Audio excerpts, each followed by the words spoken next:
and strung up by her neck is Marie, standing on a chair.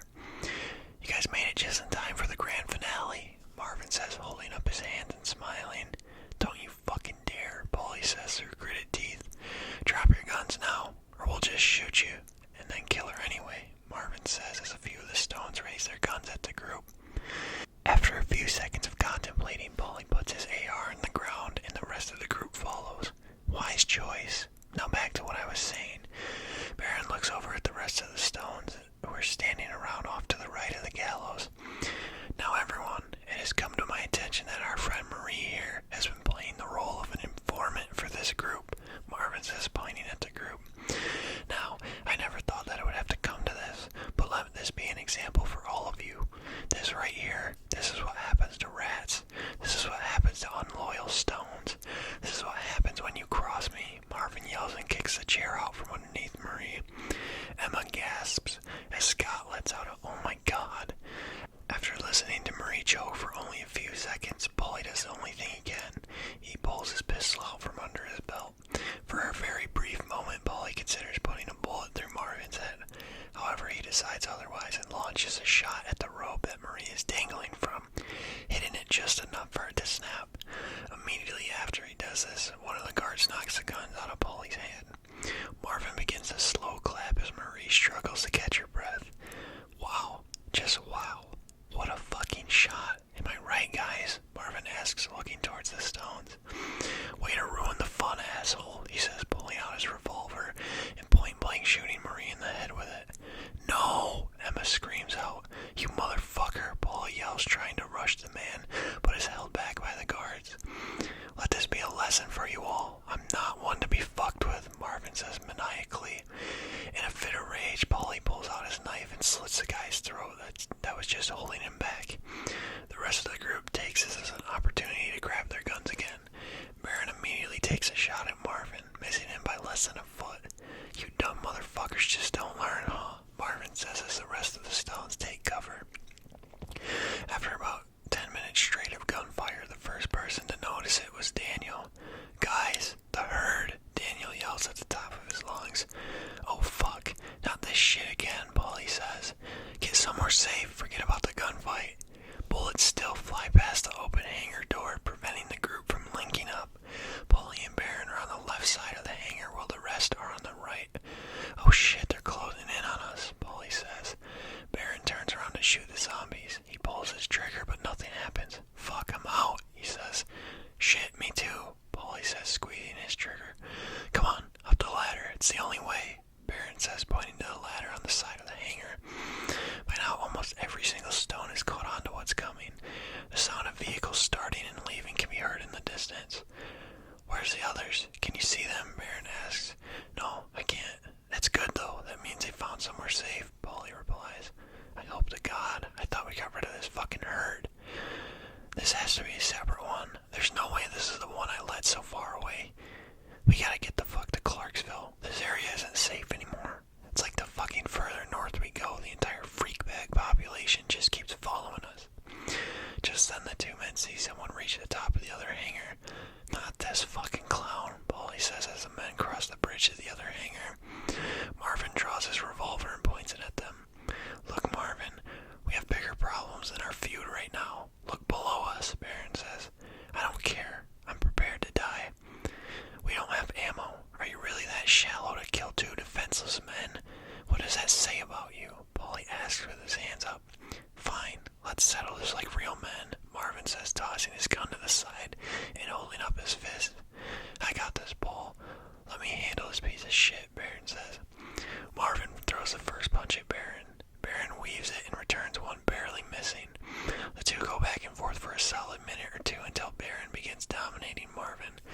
After hitting a 1-2 combo to the head, Baron backs up as Marvin stumbles and falls over near the edge of the roof. He stands up and reaches towards his belt.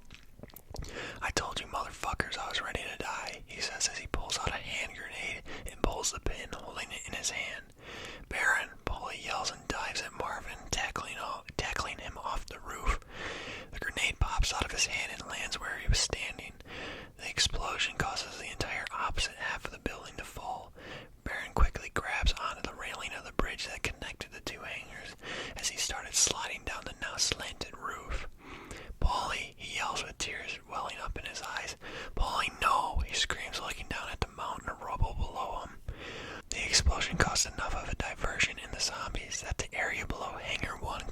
just a tiny bit. Caleb runs out of the hangar and hops onto the snowmobile. Baron, we gotta go now. Baron takes one last look at the rubble, wipes a tear, and jumps down onto the makeshift building. He climbs down and sprints to the snowmobile, barely hopping on before the zombies close in on him. The two take off down the trail, speeding towards their home. They're met with a horde roaming the backyard of the house. What the fuck? These fuckers don't quit, Caleb says. I need my bag. I'm gonna hop off and go get it quick. Meet me out front. Okay, hurry. Caleb yells over the sound of the snowmobile. Baron jumps off and sprints inside. The zombies immediately start following him inside. He picks up his gun that was sitting on the kitchen counter and pops a few zombies. He runs up to his room and slams the door. I'm stuck up here. There's too many of them, he yells down to Caleb after opening the window. You're gonna have to jump. Hurry, they're coming around. Baron tosses his bag out the window and climbs onto the windowsill. The bedroom door behind him breaks open and zombies start flooding in. He leaps from the second-story window. Fuck, he yells out in pain as the snapping of a bone can be heard. Come on, Baron, they're right fucking here, Caleb yells in a panic. Baron picks up his bag and limps as fast as he can to the back of the snowmobile and hops on. Baron is a mere inches from having a piece of his shoulder bitten off as Caleb guns it down the driveway. Ah, fuck. Go north, Baron says with a sigh as the two begin speeding off down the snowy road towards Clarksville. Chapter 18. The snowmobile comes to a whirling halt as Caleb and Baron reach the roadblock that the Stones put up. We have to go back, Baron says, hopping off the parked snowmobile. You know we can't do that. You saw how many of them there were. I know, but we can't just leave them there. I'm sure Polly will find a way to get them out of there. Baron turns away from Caleb and puts his fist over his mouth as he starts to tear up. Polly saved my life. What happened to him? Where is he? That explosion. Marvin pulled out a grenade, but before he could throw it at me, Polly tackled him off the roof. I tried to look for him under all that rubble, but there were just too many zombies. He didn't make it, Baron says, wiping tears from his face. I'm so sorry, Baron. I don't feel right leaving without the others. They could be trapped, or they could be stuck somewhere and need our help. We have to go back. Come on, man. You and I both know that's a certified death sentence. I know. We have to leave them some sort of message or something here. I'm sure they already know we're going to Clarksville, but still, Baron says. Did you try the walkie? Maybe they can hear you. Motherfucker, Baron says, reaching down to where his walkie should be. Shit must have fell off my belt loop when I jumped out the window. We should probably start moving some of these cars off the roadblock. I know your ankle's bad, but you're gonna have to help me push. I think it's broken. I can barely put pressure on it. We can take care of that once we're well away from this herd, but we don't have that kind of time right now. What about these cars? Any gas left in them? Hell no, Marvin took any useful part of these cars. That's why they're used as part of the roadblock. Damn, okay, let's move another path. Once the two move a few cars off the side of the road, they catch their breath. You got something to write with? What do I look like? A fucking school teacher? Don't be a dickhead, Caleb. I'm not in the mood. I'm sorry, you're right, but no, I don't have anything to write with. Baron picks up a decent-sized rock on the side of the road and begins scratching onto the side of a blue car that's still on the road. What'd you write for him? Clarksville, BW, Baron says, limping back so Caleb can see. Alright, let's head out. Maybe find a place where we can look for some gas. This tank is not going to get us to Clarksville. You're right. I hope you're ready for a long, cold journey, Baron says. I mean, we don't really have much of a choice, do we? Caleb starts up the snowmobile and the two take off heading north. After a long and boring, uneventful trip for over 150 miles, the snowmobile is running on vapors. We're going to have to stop here in a second. This thing's about to die, Caleb says. Alright, keep pushing it until we find a building or something. If we get stuck out here with no shelter, we're going to freeze to death, Baron says. I'll try, but I have no idea how much longer this thing's going to last. I'd assume we have less than 10 minutes left, Caleb replies. The two continue on until eventually the snowmobile starts to slow down and ultimately stops. Fuck, Caleb says, hopping off. Look, you see that? Baron asks, squinting through the snow coming down. It looks like a little corner store. Let's go check it out, Baron says as he begins hobbling in that direction.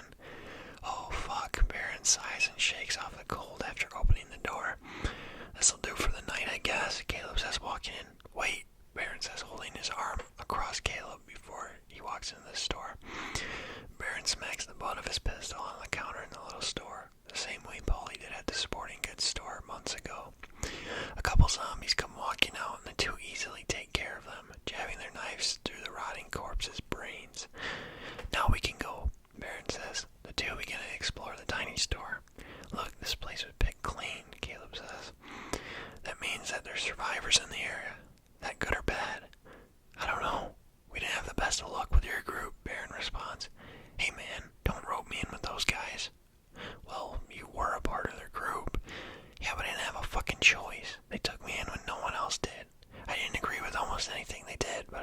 choice. Calm down, man. I'm just saying you were a part of the group. Don't be all tight about it. Don't label me as one of them. I'm not. Why do you think I joined your group the second I had the chance?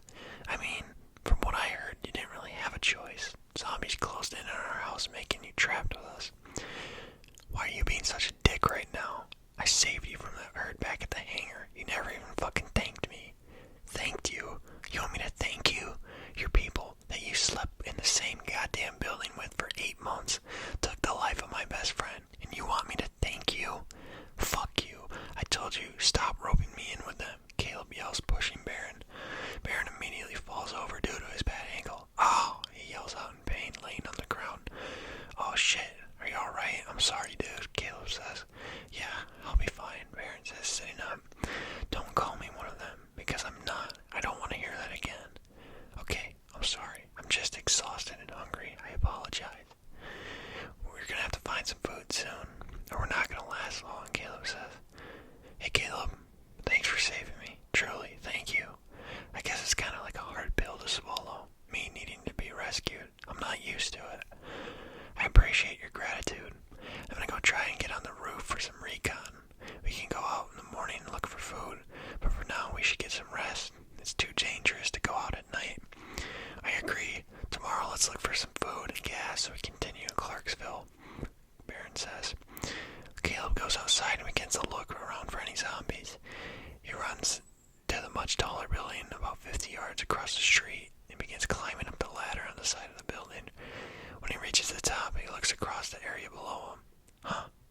Must be the people who looted this place, Caleb says, noticing smoking lights about a mile or two in the distance. He climbs back down and runs back into the corner store, moving one of the aisle shelves in front of the door. Baron, I saw a survivor camp about a mile or two out, he says, opening the door to the office of the store. Inside he finds Baron curled up in a ball in the corner of the room, sleeping. Sleep tight, my friend, he says as he slowly shuts the door to the office, trying his best not to wake Baron. Chapter 19. Morning arrives and the two begin to loot the surrounding buildings, but like the little corner store, these places have been picked clean. Fuck, man. I really think we should try our luck with that survivor camp I saw last night, Caleb says. I don't know. I feel like it's a little too risky to just throw ourselves at a group. I understand that, but what other choice do we have? No food, no gas. Your ankle's most likely broken. For Christ's sake, you can't even walk. It's just not the smart thing to do, Caleb.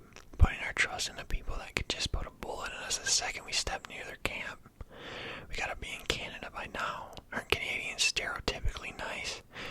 Maybe before, but it's survival of the fittest now.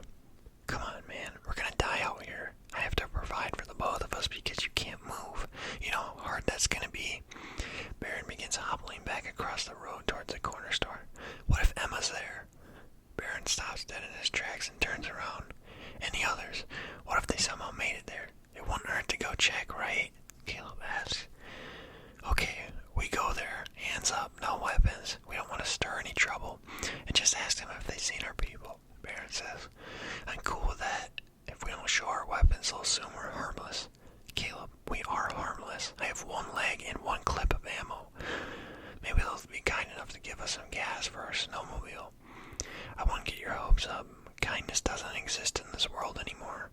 You want to lead the way, or are we just going to stand and be cold? Caleb begins walking off in the direction that he saw the lights last night.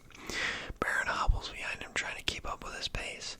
After walking the 2 miles to where the lights were, Caleb and Baron see where the survivors have been staying. When you said survivors camp, I didn't think you literally meant camp, Baron says.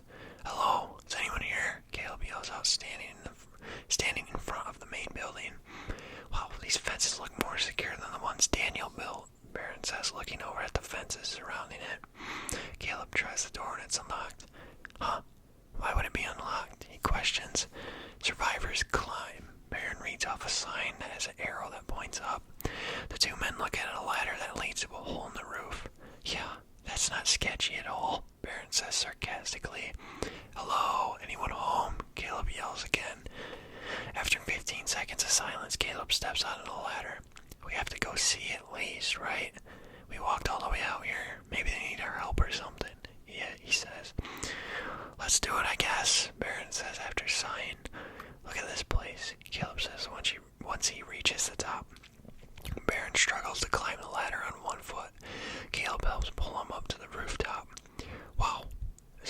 says after looking off the roof.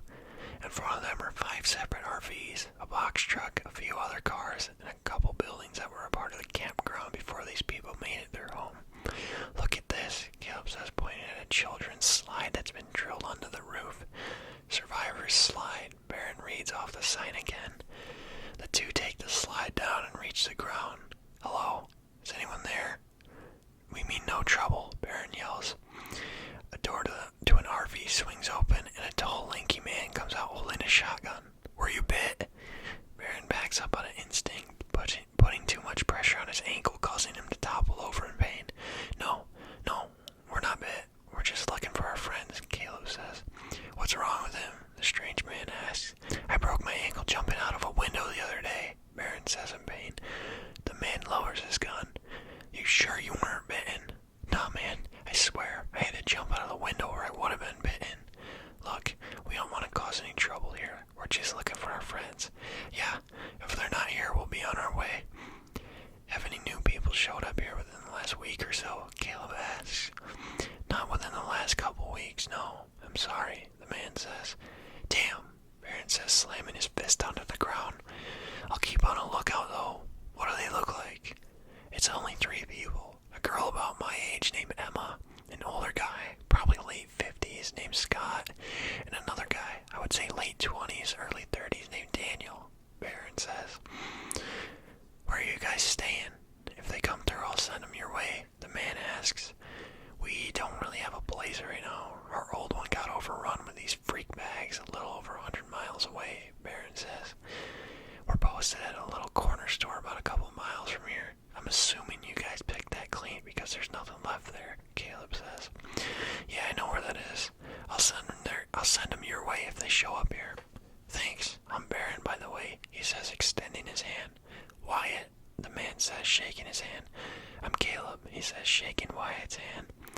Nice to meet you both, he says. I appreciate the help. Have a great rest of your day, Barron says as he turns and begins hobbling away. Wait, Wyatt says. Barron and Caleb stop and turn around. That ankle looks bad. I wouldn't feel right having you walk all the way back to the corner store like that. Why don't you let me go get Sophie to take a look at it? Who's Sophie? Caleb asks. My wife. She's a nurse. Well, she was a nurse, I guess, before all this started. It's alright, man. I don't want to impose on your group. Come on. The Christian in me will not let you walk back on that bad ankle, Wyatt says. Let me introduce you to our group, he says, walking with Barron and Caleb towards the RVs. The 3 walk into a big mesh tent-looking thing that has a fire pit in the middle of it. It is in the middle of the 5 RVs. The way the RVs are positioned sets up a pentagon shape, providing some cover from the freezing cold wind. Everyone, we got a few visitors that I'd like you to meet. This is Barron and Caleb. Hi guys, Barron says, smiling. This is Sophie, 40-year-old woman. Donna, 38-year-old woman. Killian, 42-year-old man. Troy, 48-year-old man. Mike, 26-year-old man. PJ, 22-year-old man. Ashley, 23-year-old woman. And my son, Doug, 13-year-old boy.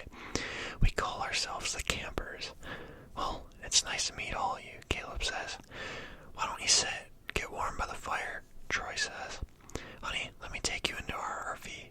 See what I can do with that ankle, Sophie says, standing up as Barron hobbles after her. Caleb sits down in the chair that Sophie just stood up out of. So, Caleb, where are you two from? Donna asks. Well, I'm from Minnesota. I'm not sure where Barron's from. We just met a little over a month ago, I'd say. And before you met him, were you with any others? Killian asks. It's actually a really long and complicated story. Come on, we got all the time in the world out here, Doug says. Fine. Alright, I don't really know where to begin. Just start from the beginning, when the world went to shit, Mike says. Okay, well, when this all started, I was heading north to my parents' house. There was a traffic jam, and eventually these freak bags started to roam out onto the road. Freak bags? Doug questions. He's talking about the mindless, honey, Ashley says. So I got out of my car when I had the chance, ran off into the woods off the highway. After a day of no food and water, I didn't think I was going to make it, until I stumbled upon this airfield. There's a group of guys that had guns. I begged them to take me in. I had nothing, and starts the fire. Anyways, fast forward to when I met Baron. His group was in a house a few miles from our airfield. We had 3 members of our group that had previously been with Baron's group, but they were abandoned by him. So when they found out by some off-chance stroke of luck that they caught up with Baron, they headed out for him, Caleb says, purposely leaving out the part about Baron killing Chuck's dad. As time went on, specific events took place, and this girl named Marie and I got trapped at the other group's house. A herd of zombies surrounded the place. We were forced to stay. Luckily, Baron and his group had it in their hearts to let us stay. He sits up in his chair. Fast forward a little more. The leader of our group managed to get Baron's group to come out to our airfield where there was an attack, a gunfight, but also a herd of zombies. We lost people, a lot of people. Baron lost his best friend. That's terrible. I'm so sorry, Donna says. We had 3 others in our group, but we don't know if they made it out. We had to get out of there, or we would have got eaten alive. The doors of the RV swing open, and Baron slowly climbs down with a taped-up ankle and crutches in hand. He's gonna be okay in a few weeks. Just try to not put weight on it, Sophie says. Thank you. I really appreciate it, Baron says. Listen, I got an extra room in my RV. Why don't you 2 stay? At least for the night. It's dark already, Troy says. We can't. That's too much of a burden for y'all. You've already done so much, Baron says. We'd love the company, Wyatt says. Let me fix you both a plate, too. You must be starving, Sophie says. Baron looks over at Caleb and sees him smiling. Oh, all right, but only one night, Baron says. Come on, let me show you around the RV, Troy says. And that's it. Definitely a little bit shorter of a video than previous. I think this is like 22 or 23 pages, but like as always, I'm gonna round up or down with the title, so it makes more sense.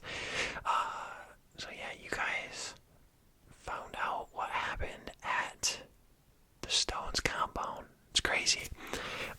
And we're introducing new characters into it, which is always fun. It gets a little more creativity on the storyline and stuff. I thought it would be cool to have, like, I obviously introduced Caleb later in the story. Like, Caleb's been a character for maybe like 40 pages max. And I figured it would be cool to have Baron get forcibly paired up, like out of his control, paired up with Caleb. Someone he doesn't necessarily know, right? Because he had his group. He had Marie, who was technically part of the group at the beginning, and then he had his 5, and then everyone gets split up, and he's with this guy that he doesn't know much about, which I figured would be cool. Because I feel like it's kind of cliche. I could have made it, oh, Polly and Baron escape, and the other 3, no one knows where they are. But I just figured it would be kind of cool to have this, like, kind of wild card character, kind of this unknown guy, step up and get more spotlight, know more about him type deal. Get him more involved, I guess is what I'm trying to say. And I figured that'd be pretty cool. I really just want to tell you guys how I see the storyline finishing out. I am on page, 91. And what I was struggling with after I wrote the part about the Stones compound, and then when Baron and Marvin obviously have their big showdown duel. That's like the big fight, supposedly, of the book so far. I just figured, like, what am I gonna write? How am I gonna continue this? How am I gonna keep this story alive? Because 90 pages is not enough to publish for a book. I want to make this at least 150. So that's when it hit me. I was like, shit, okay. I can throw in this other group, and I can tell you guys this, because that's not necessarily spoiling. This will be the last group introduced. This will be the last group.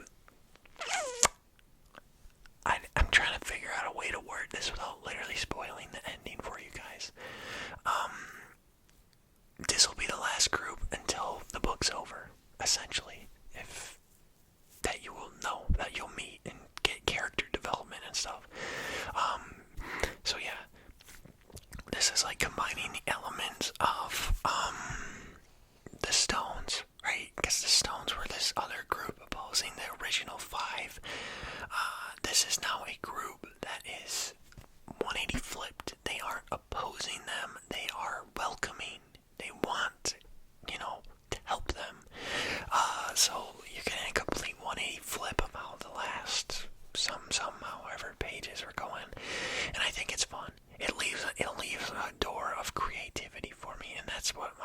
probably said this in numerous videos already. That's what my favorite thing about writing this book is that I get doors of creativity, that I can write anything. I can make next chapter a fucking meteorite hit the earth if I wanted to. But obviously I'm not going to do that because I would throw off my whole storyline that I have going. I don't know if I'm going to throw like some shocking event or some big event in yet. I haven't figured out that far. That's why I only have up to where I read to you guys. I'm looking at a blank page right now after that. But like I said, creativity, creative freedom to write whatever I want. Yeah. And if you guys know a good title other than A Survivor's Tale, please let me know. Because I've said this in like the first video, I don't think I'm gonna title it A Survivor's Tale because that's like a book about like someone, I don't know if it's like the Holocaust surviving or like a German tale of World War II. If you just look up A Survivor's Tale, you'll see what I'm talking about. But so if you know another title that you think would fit, let me know in the comments and I'll look at it. But yeah, it's hard. This is always the hardest part of the video for me to make, other than reading it, because I just want to sit here and talk about it. I don't have anyone to talk about this with. There's only like 2 other people that I know in real life that know I'm writing this, and one of them wants to wait until when it's done to read it, when it's published, which sucks because I just want to talk about it. But yeah, let me know what you guys think of the way things turned out. I'm not gonna say it because that would be stupid to spoil how I think the future books are gonna go. Like I've said this before, I want to make this a trilogy, and I already have the idea of how book 2, like I have probably the first 40-ish pages of how book 2 is gonna go, storyline wise. I haven't written it obviously because I haven't finished this one. But yeah, the ideas are there, and it's funny when I'll be just doing anything in my daily life. I'll be in the shower, and then it will just boom, something will pop in my head. And I think, holy shit, that would be awesome to throw that into my book, and I'll put it down. I'll write it in my notes on my phone if I can't immediately run to my Mac and type it. You know what I mean? And that was the whole Polly heroically going out. That was something that came to my mind one day. And here's the thing, like obviously it's cliche to have a character die, but I feel like the way I wrote it, it isn't confirmed that Polly died. Nobody saw him with a fucking stick through his head. Nobody saw him as a zombie. So if I do want to do something in the second book involving Polly, I can have him miraculously live this tower of rubble or something. So I wanted to have something happen, but I wanted to make it like leave enough freedom to where if I want to do this, I can do it. If I don't, and you already know he's dead type thing, you know what I mean? Like if I want him to live, he can, but if I decide not to, you already know that he died. I guess is what I'm saying. And another thing with like the other 3 members of the group, oh shit, the other 3 members of the group, I have no idea. I'm gonna say it right now. I have no idea if I'm gonna incorporate them back into the book, or if I'm gonna, I don't know what I'm gonna do with them. That's why they're on. They got that type of. That's why they got that type of how they got it. You know what I mean? That's their end of the stick. They got kind of shoveled off. Nobody knows what happened, so that leaves me freedom. I'm not gonna straight up go out and type, oh, they fucking got overran by zombies and died. I have enough freedom and creativity to be able to incorporate them back in the book if I want to, or I don't know. I should probably stop talking. I feel like I'm kind of spoiling stuff that I will maybe or maybe not do in the future. So I'm gonna end it here. Sorry about the shorter. I don't know why this was so much shorter with me reading it. Like the last one I posted was like 40 something minutes, but this is